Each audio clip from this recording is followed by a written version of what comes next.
Dobrý deň, moje meno je Pavol Škápek, ako povedal kolega, a budeme vlastne rozprávať o nových formách diseminácie cenzových údajov. Som vlastne zástupca štatistického úradu a som aj vedúcim oddelenia sčítania obyvateľov domov a bytov a prierezových štatistík. Vlastne v prvom rade, čo to vlastne sčítanie je? Sčítanie obyvateľov domov a bytov, skratka SODB, naozaj oficiálna skratka SODB, veľmi často sa práve na Slávke stretávam so skratkou SOBD, tak SODB na Slovensku. Je to vlastne obsahovo najrozšírenejšie štatistické zisťovanie s najdlhšou históriou. Ide, aspoň doteraz išlo vždy o vyčerpávajúce štatistické zisťovanie. Realizuje sa približne v 10-ročných intervaloch. Doteraz vždy bolo tradičné sčítanie, teda údaje sa zisťovali priamo od obyvateľov a vlastne údaje z registra obyvateľov slúžili iba ako nejaký nástroj, rámec na prípravu, kontrolu, imputácie. Vždy metódou samosčítania a toto je naozaj môj názor, ide o najnáročnejšie štatistické zisťovanie riadené štatistickým úradom. Údaje zo sčítania sú teda podľa nás jedinečné, viaceré z nich sa v súčasnosti nedajú získať inak, len naozaj spoluprácou s obyvateľmi. A spolu s údajmi z demografickej štatistiky patria k najžiadanejším dátam, ktoré poskytuje štatistický úrad. A teraz by som prešiel k tým novým formám diseminácie dát. V prvom rade ide o Census Hub, teda nejaké viacrozmerné krížové tabuľky. Vlastne štatistický úrad v predpísanom termíne, to znamená 27 mesiacov od skončenia referenčného obdobia, to znamená od roku 2011, v marci 2014 v súlade s nariadením sprístupnil dáta zo sčítania obyvateľov domov a bytov 2011 v požadovaných štruktúrach, čím vlastne splnil svoj najdôležitejší medzinárodný záväzok. A tak prvýkrát v histórii sú výsledky sčítania zo všetkých členských krajín Únie sprístupnené v rámci tejto jedinečnej databázy alebo z tejto jedinečnej aplikácie a sú sprístupnené takzvaným novým riešením, že údaje pri zdroji. Dáta za Slovenskú republiku sú štruktúrované vlastne do 60 hyperkociek, týchto viacrozmerných krížových tabuliek, 191 podkociek a 21 kvalitatívnych hyperkociek. Štatistický úrad v rámci tejto aplikácie teda poskytol aj ku kvantitatívnym údajom aj podrobné metadáta, dôležité vlastne z hľadiska medzinárodného porovnania zverejnených dát a ich správnej interpretácie. Prečo som začal touto aplikáciou ako prvou, ide určite o to, lebo som sa nestretol naozaj na Slovensku s tým, že by sa niekto s aplikáciou alebo s dátami uverejnených v Census Hube zaoberal. Či už ide naozaj o kvantitatívne dáta, o tých 60 hyperkociek, ktoré sa naozaj venujú takým témam ako obyvateľia, domácnosti a byty, ale z môjho hľadiska veľmi dôležitým aj tým 21 kvalitatívnym hyperkockám, na základe ktorých sa dá zmerať kvalita dát zo sčítania. Veľmi často sa stretávame na rôznych vedeckých konferenciách, kde vedci, akademici spochybňujú dáta zo sčítania 2011, ale nemajú to žiadnym spôsobom overené, nevedia mi to nejakým spôsobom zdôvodniť. Skôr ide na spôsob, jedna babka povedala, alebo respektíve rôznych tlačových správ a tak ďalej. Práve preto dávam do pozornosti naozaj týchto 21 kvalitatívnych hyperkociek, na ktorých môžete určite, naozaj nejde o sumár kompletne všetkých dát, ktoré sú či už poskytované Eurostatu a ktoré boli zisťované, a na základe ktorých môžete overiť kvalitu dát. Či už Slovenskej republiky, alebo aj ostatných členských štátov Európskej únie. A samozrejme, pomôžete prečítať si metodiku k týmto dátam, lebo s tým sa tiež veľmi často stretávame, že jednotliví vedci a akademici nečítajú metodiku a potom zle interpretujú dáta.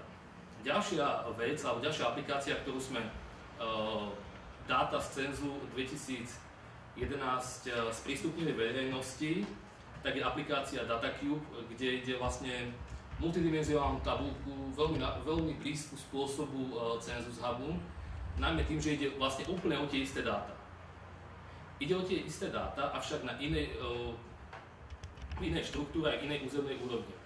Po vypublikovaní dát do Census Hubu sme sa stretli s tým, že v rámci Eurostatu sú tieto dáta za územnú úroveň NUC 1, NUC 2, NUC 3, ale nižšie už nie. Naozaj hyperkódsky v Census Hube je len 5 je do úrovne obcí. my sme tieto kocky, keďže už sme ich týmto spôsobom mali spracované, v rámci tejto aplikácie sme 52 dátových kociek spracovali naozaj na základe tohto. 52, prečo 52 a nie 60? Lebo ako náhle sme išli do nižších úrovní, tak sa nám stalo, že išlo o tú istú kocku, ktorá už je vlastne, ktorá už niekde je. Lebo, ako by som vysvetlil, Census Hub funguje na spôsob niekoľkých dimenzií a rozlišujú sa jedna kocka od druhej od úrovne podrobnosti, do akej ide. V prípade DataCube ide vlastne o to isté, znova rôzna úroveň, avšak ide až do či už LAU 2 alebo LAU 1. A to znamená, že 11 tabuliek sme spracovali do úrovne obcí a 41 tabuliek sme spracovali za oblasti, kraje, okresy. A v rámci tejto aplikácie DataCube môžete modelovať dáta, ako vy budete chcieť. Naozaj jednotlivé dimenzie, ktorých tam je od 2 dimenzií, to znamená 3, myslím, že najmenej mám 3 dimenzie, to znamená územie, vek, územie, vek, pohlavie až do 8 dimenzií. Tieto si môžete namodelovať ako chcete a následne, ak budete chcieť, exportovať vybrané dáta do formátu XLSX a PDF. Všetko to je voľne prístupné na stránkach štatistického úradu. Ďalej, ak bude čas, tak potom vlastne by som ukázal aj možno prácu s touto aplikáciou, ale až keď bude čas. Znova dávam do pozornosti, v rámci tejto DataCube existujú tam veľmi podrobne spracované metodické vysvetlivky, poprosím čítať. Ďalej sme spracovali zo sčítania 2011 súbor anonymizovaných mikroúdajov. Tento spracovaný rozsiahly súbor anonymizovaných mikroúdajov populácií Slovenska z SODB 2011 je práve pre vás, pre vedcov a výskumníkov. Spracovali sme to, je to súbor obsahujúci 28 ukazovateľov a k nim prislúchajúcich číselníkov. Prečo o tom rozprávam týmto spôsobom, že je to pre vás? Lebo aj keď sme to spracovali, tak zo Slovenska o to nikto nežiadal. Z Českej republiky Slovenská akadémia vied o to žiadala, Česká akadémia vied o to žiadala, univerzita, myslím, že dobre niečo je, Masaryková univerzita o to žiadala, zo Slovenska nikto. A len tak pre ilustráciu, naozaj ponúkali sme to rôznym inštitúciám, povedali, že datová tabuľka s takmer 5,5 milióna riadkov nevedia s týmto pracovať. Takáto bola odpoveď, ktorú som sa stretol. A ide naozaj o údaje, pohlavie, rodinný stav, štátna príslušnosť, súčasná ekonomická aktivita, zamestnanie, národnosť, materinský jazyk, obec trvalého pobytu, obec na rodinu. Ďalej sme spracovali reprezentatívne vzorky mikroúdaje zo sčítania 91, 2001 a 2011. Sú spracované vlastne 10% reprezentatívne vzorky z týchto sčítaní. Vybrané boli premenné obyvateľov v domoch, bytoch a hospodáriacich domácnostiach, ktoré sú časovo porovnateľné na základe týchto troch sčítaní. Územný detail je NUTS 3 a boli vybrané stratifikovaným náhodným výberom. O tomto priznám sa príliš až toľko neviem, lebo to je mimo mňa, ale je to k dispozícii naozaj, môže, ak niekto bude mať záujem, nie je problém. A ako sa k týmto údajom alebo týmto mikroúdajom na štatistickom úrade dostať, tak mikroúdajom je možný dvoma spôsobmi. Zaslanie mikroúdajov žiadateľovi na základe obojstranne podpísanej dohody alebo prostredníctvom Safe Centra štatistického úradu. A čo je to vlastne Safe Centrum? Je to vlastne priestor vyhradený pre výskumníkov, kde môžu pod dohľadom expertov štatistického úradu a pri rešpektovaní rôznych naozaj známych pravidiel analyzovať na počítačoch so špeciálnym softvérom požadované mikroúdaje. Ďalej sme spracovali priestorové rozmiestnenie obyvateľstva v rastri 1x1 km. Tu v tomto prípade išlo naozaj o taký nejaký zaujímavý výstup z tohto cenzu, ktorý je vlastne v prvom rade spracovali sme to na základe grantu Eurostatu, kde našou nejakou takou základnou povinnosťou bolo tieto dáta spracovať a poskytnúť vo forme mapy. My sme išli trošku možno až ďalej, kde spracovali sme tieto jednotlivé údaje, počet obyvateľov podľa pohlavia a podľa ekonomických skupín a ich kombináciu. Spracovali sme, vypublikovali sme mapu, avšak vypublikovali sme alebo dali sme prístup aj k dátam v Exceli, kde si naozaj, či už to bolo dáta v Exceli za jednotlivé štvorce a k ním aj prislúchajúcu štvorcovú sieť. Tým pádom naozaj výskumník si v určenom softveri, ako bude chcieť, softverov je niekoľko, môže vybrané územie za Slovensko spracovať a týmto spôsobom analyzovať.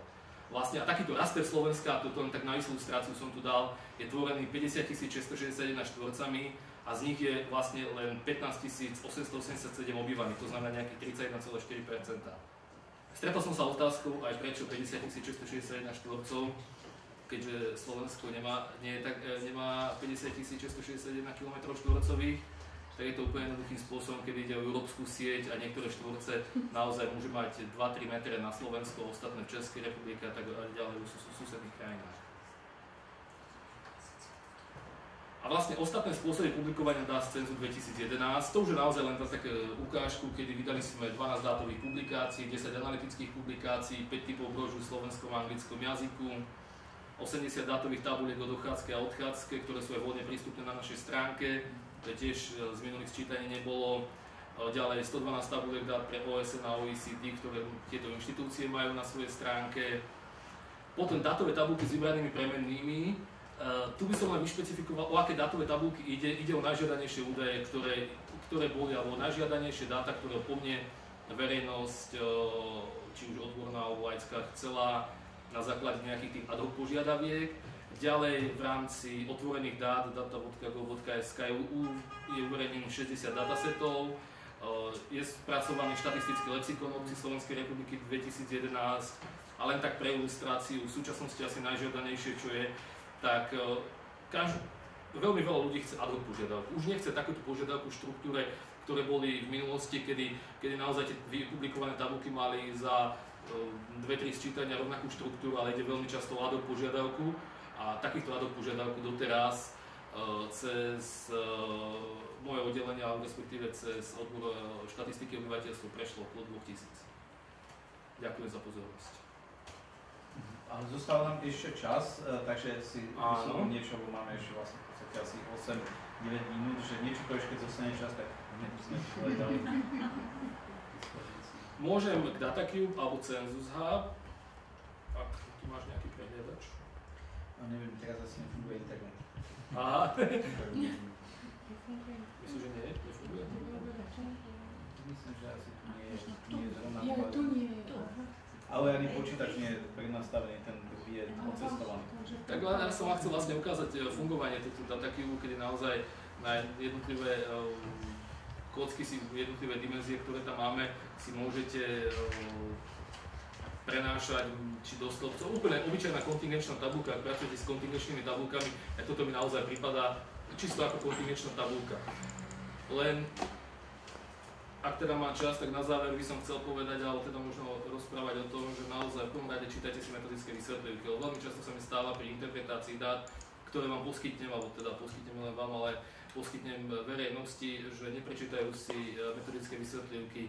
Chodia mi potom otázky rôzne na to, že prečo takéto dáta, napríklad s tou dochádzkou a odchádzkou, prečo niekto 30 minút cestuje z Košíc, keď má trvalé bydlisko v Košiciach a miesto pracoviska má v Bratislave, tak ako môže 30 minút pracovať a podobné veci. Naozaj metodická vysvetlivka k tomuto je jasná, kedy dochádzku alebo odchádzku do miesta pracoviska zadáva daný obyvateľ na základe aj ubytovne. To znamená, týždňovkári to dávajú na základe ubytovne. Ďalej to môžu byť pracovníci, ktorí cestujú, to znamená kamionisti a tak ďalej, ktorí takúto dávajú sídlo firmy, kde pracujú. Takže naozaj sú to anomálie, ktoré možno sa obyčajným ľuďom nezdajú, ale v tých metodických vysvetlivkách sú vysvetlené. Neukážem to tým pádom, keďže tu nie je. Tak ja by som len poprosil, možno to nebolo celkom jasné o rastroch, keď tam bolo naznačené, že je urobený systém s mapami rastre na rozmere 1x1 km alebo 1 km štvorcový. Ak som správne pochopil, tak ide vlastne o paralelnú štruktúru zobrazovania, prípadne spracovania dát, že nie na úrovni obce ako administratívnej jednotky, ale geografického členia. To znamená, že ak nejaká obec, alebo sú dve obce veľmi blízko seba, môže dôjsť k tomu, že sa prekrývajú? Presne tak, jeden štvorec môže v príklade Bratislavy, kedy Bratislava má 17 mestských častí, ak sa nemýlim, a jeden štvorec môže obsahovať aj 3 mestské časti, tým pádom 3 obce. Čo je v takomto prípade napríklad Bratislavy môže byť problematické, ale druhou stránkou v rámci takého nejakého osídlenia Slovenska, pre geografov to je asi bližšie. Ukáže to priamo to si neviem, 1 km pre mesto príliš veľa, ale pre vidiecké oblasti je to úplne super. A už keď som pri tomto priestorovom rozmiestnení obyvateľstva, tak v súčasnosti máme vypublikovaný počet obyvateľov, tak ako to tu máme napísané. A v súčasnosti pracujeme ešte na ďalších a pracujeme pomimo toho grantu, sme si dali takú vnútornú úlohu môjho oddelenia, alebo respektíve mňa, tak som si dal vypublikovať aj dáta o ekonomicky aktívnych obyvateľov na kilometr štvorcový, ekonomicky neaktívnych, pracujúcich na kilometr štvorcový, ďalej vysokoškolskí vzdelaní obyvateľia. To sú také v súčasnosti také 4 témy, ktoré by som chcel týmto spôsobom spracovať. Prečo tieto? Lebo sa mi páči. Ide o moje rozhodnutie naozaj. Ponúkol som na konferencii, myslím, že na demografickej konferencii som ponúkol, že či naozaj členovia tej demografickej konferencie, či nemajú iný nápad, ktoré dáta by sme týmto spôsobom mohli vypublikovať. Ponúkol som, že nech mi napíšu e-mail, neposlal nikto e-mail. A tiež som ponúkol pri prezentácii demografického atlasu rôznym ľuďom z prírodovedeckej fakulty tiež, či nemajú nejaký nápad, ktoré dáta by sme týmto spôsobom mohli spracovať, o ktorých mali záujem ako prírodovedci. Nikto mi nenapísal, takže som si vybral tieto dáta. Môžeme na otázku, ako to vidíte teda na budúco v ďalšom ščítaní? Bude vyčerpávajúce alebo ťažká otázka. V súčasnosti sa o tomto vlastne rokuje, máme štatistický úrad, má vytvorenú pracovnú skupinu k príprave budúceho sčítania, ale je to otázka veľmi zložitá už len z toho hľadiska, že určite nebude tradičné sčítanie, ako bolo doteraz. To už si musím naozaj uvedomiť. A stále sa to rozprávalo aj pred rokom 2011, že 2011 tradičná nebude. 2021 môžem povedať 100%, že nie, lebo toto je naozaj politické rozhodnutie. A čo znamená, že nebude tradičné? Tradičné sčítanie znamená, každú otázku zistujem od obyvateľa. Čiže budú sa prepájať, hej? Bude aspoň taká naša nejaká snaha v súčasnosti a naozaj na tomto pracujeme. Je v prvom rade analýza jednotlivých dostupných administratívnych zdrojov dát. A už ide o to, že ktoré dáta, ktoré sú v súčasnosti možno najžiadanejšie, v súčasnosti aj u nás prebieha, teda ja robím analýzu požiadaviek, ktoré dáta sú naozaj najžiadanejšie a ktoré sú možno nejakým spôsobom legislatívne podložené, či už je to na národnej alebo medzinárodnej úrovni, ktoré dáta do akej územnej úrovne bude musieť poskytnúť. A už potom naozaj bude na tom záležať, ak všetko, ktoré budem musieť dať do najnižšej územnej úrovne, dokážeme dostať z administratívnych zdrojov dát, čo asi na Slovensku je zatiaľ nereálne, ale kto vie, administratívne zdroje dát sa, registre sa vo veľkom budujú, takže ťažko povedať, ale tak by som to možno videl na nejaké register versus výberové zisťovanie, ale ťažko povedať. Už tam potom bude otázka, možno aj teda nie otázka, ale odpoveď na vás, ak budete chcieť robiť výber na základe národnosti a ak národnosť bude výberovo, tak ale zase druhá stránka, národnosť je aj v registri fyzických osôb, ale stav neviem, aký je. To som ešte netestoval. Tu bola ešte otázka, nemal od kolegu, on to síce iba nepošetkal, on to ako to bude s tým náboženstvom? Bo veľa bolo okolo toho takého šumu, že je to nekorektné, keď sa to má udávať, ak Čechách mali podobnú situáciu, alebo sa to nemusí uvádzať, a či aj jednotlivé tie cirkvi a náboženské spoločnosti vás oslovovali, že chcú nejaké také vierohodnejšie údaje k tomuto. Legislatívne náboženstvo zisťovať nemusí. To je taká odpoveď. Doteraz sa zisťovalo náboženstvo alebo náboženská príslušnosť na základe určite tradície a určite porovnateľnosti. Legislatívne náboženskú príslušnosť zisťovať nemusí. Lebo zase ide o tie peniaze, ktoré tie cirkvi peniaze dostávajú na základe niečo, nie zisťovania zo sčítania, ale získavajú na základe, myslím, že počtu duchovných alebo niečo také. Počet duchovných a registrovaných je môže požiadať na prevádzku. Toto presne neviem, ale nie legislatívne na základe sčítania. Tým pádom naozaj to náboženstvo je stále otázne. Je pravda, že je to jeden z najžiadanejších dát, ktoré sme poskytovali. Ale skôr pre študentov. Lebo ak budeme rozdeľovať, tak znova vedci, tu Miro sa pýtal na data a ešte neviem, či niekto. Už potom boli žiadanejšie zase iba to národnosť. Národnosť bola zase najžiadanejšia. Ale z druhá stránka, v rámci národnosti sme zisťovali národnosť, materinský jazyk a najčastejšie používaný jazyk na verejnosti a v domácnosti a pýtali si 90% národnosť, 8% materinský jazyk a tie 2% tie najčastejšie používané jazyky v domácnosti a verejnosti. To znamená, ťažko povedať, či to je potrebné, ak to nikto nechce. Ešte priestor na poslednú otázku. Ja som sa chcela opýtať takú otázku, že sa ja mám taký pocit, že sa vyskytujú ako také otázky v tomto čítaní, ktoré sú také trocha také subjektívne. Napríklad tam bola otázka týkajúca sa hlavy rodiny alebo niečo podobné. Osoba na čele domácnosti. Že akože kto sa rozhoduje o tom, že alebo kto si vyberá takéto otázky a ako sa vyhodnocujú, že či sa dajú podľa teba nejako tak verifikovať. Tak osoba na čele domácnosti sa zisťuje na základe toho, aby sme mohli konštruovať domácnosti, či už je to v súčasnosti bytové, hospodáriace a senzové domácnosti.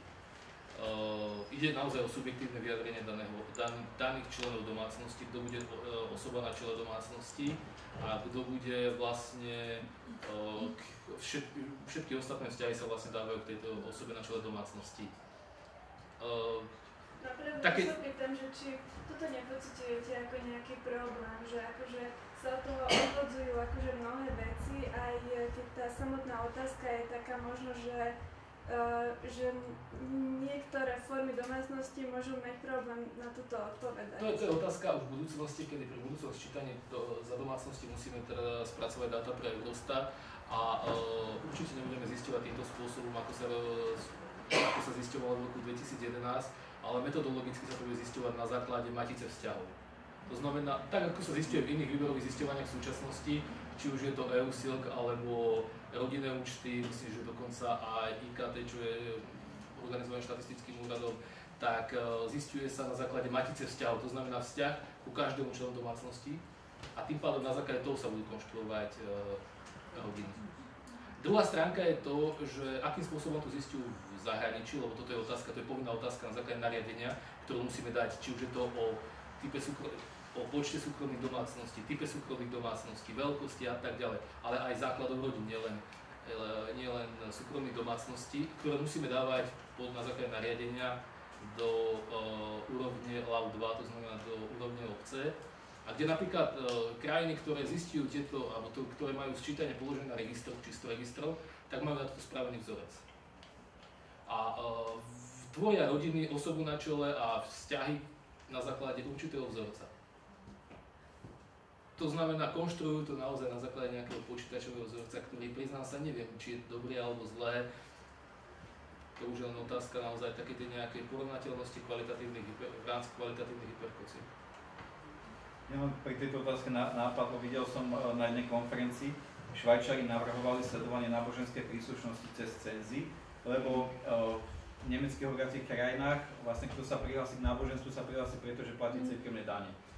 A oni stále si myslia, že to funguje všade vo svete, že to je objektívny údaj. Zatiaľ čo v mnohých krajinách je to subjektívny údaj a ľudia sa iba subjektívne prihlásia, ale oni nerozumejú tomu, že niekde to môže fungovať inak a oni pracujú s údajmi zo ščítania ako s objektívnymi, objektivizovanými údajmi napriek tomu, že veľká časť nich sú naozaj subjektívne. Takže to je vlastne možno aj ten postoj, že či sa bude sledovať prednosta domácnosti vzorcom a sa vyráta, kto je prednosta, alebo že či to bude na základe toho, ako sa oni sami zadefinujú. A v rámci metodiky alebo v rámci tých rôznych odporúčaní, ktoré existujú, tak odporúčajú dávať za osobu na čele ekonomickú aktívnu a niekedy povedia najstaršiu, niekedy povedia ekonomicky aktívnu na základe príjmu, ktorá najviac zarába a tak ďalej. To znamená, že naozaj ide vždy o nejaké, ale aj takto je subjektívne, lebo oni sa rozhodnú, že koho určia na tú osobu na čele. No napadlo mi jeden príklad, čo môže byť v mnohých rómskych rodinách.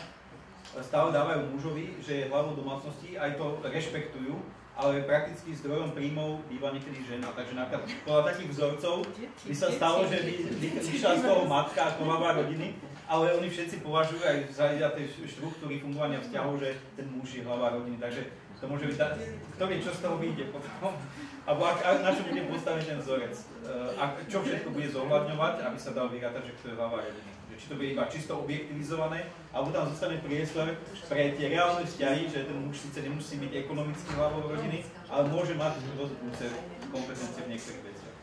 Ale nechcem to privát komentovať.